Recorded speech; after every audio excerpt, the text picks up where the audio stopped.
tena Elisha Yaredi.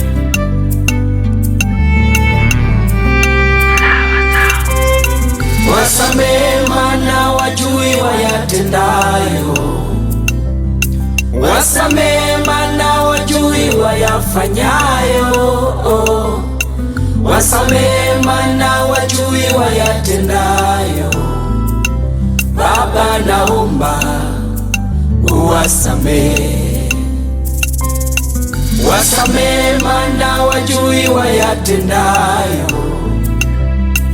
wasamehe maana wajui wayafanyayo, wasamehe maana wajui wayatendayo.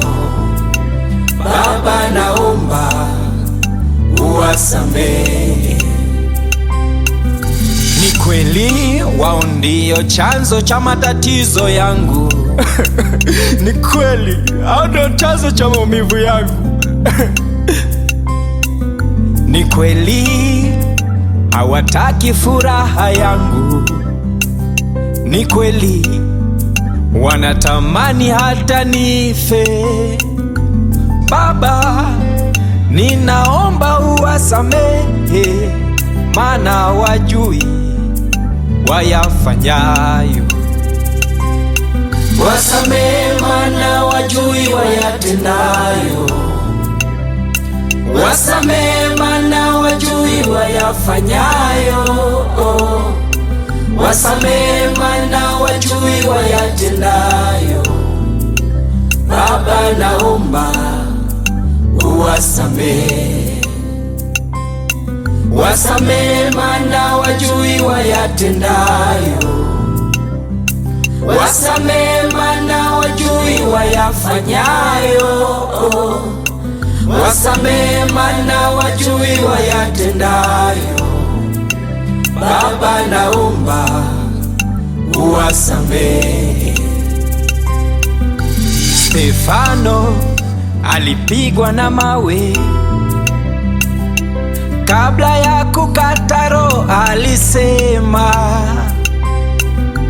Baba, ninaomba uwasamehe, maana hawajui wayafanyayo.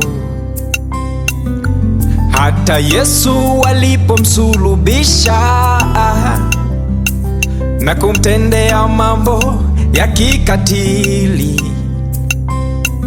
alinua macho akasema, Mungu wangu we, naomba uwasamehe. Sala ya Baba yetu wa mbinguni inasema usiposamehe hautasamehewa.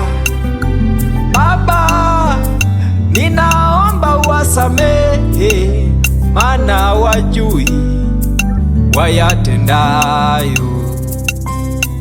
Wasamehe maana wajui wayatendayo, wasamehe maana wajui wayafanyayo, wasamehe maana wajui wayatendayo.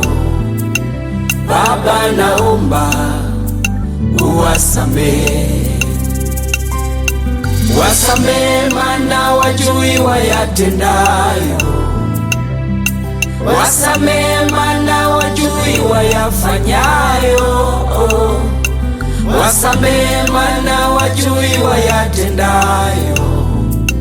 Baba, naomba uwasamehe. Kuna mambo mengi ambayo tunapitia sisi, hasa wale watumishi wa Mungu. Unakuta unaweza ukaa katika hali ya chini sana, lakini unapomwomba Mungu akupe baraka, anapokubariki watu wanasahau kama ulikuwa chini. Wanaanza kukuita majina, mara ni Freemason, mara ni Illuminati, na hata wengine unaweza ukawakopesha pesa, lakini ikifika muda wa kulipa wanakufungulia kesi. Wanaanza kukwambia wewe ndio una makosa. Hao ni wanadamu. Waombe Mungu awasamehe, usiwalaumu, ni wanadamu. Elewa neno wanadamu. Amen.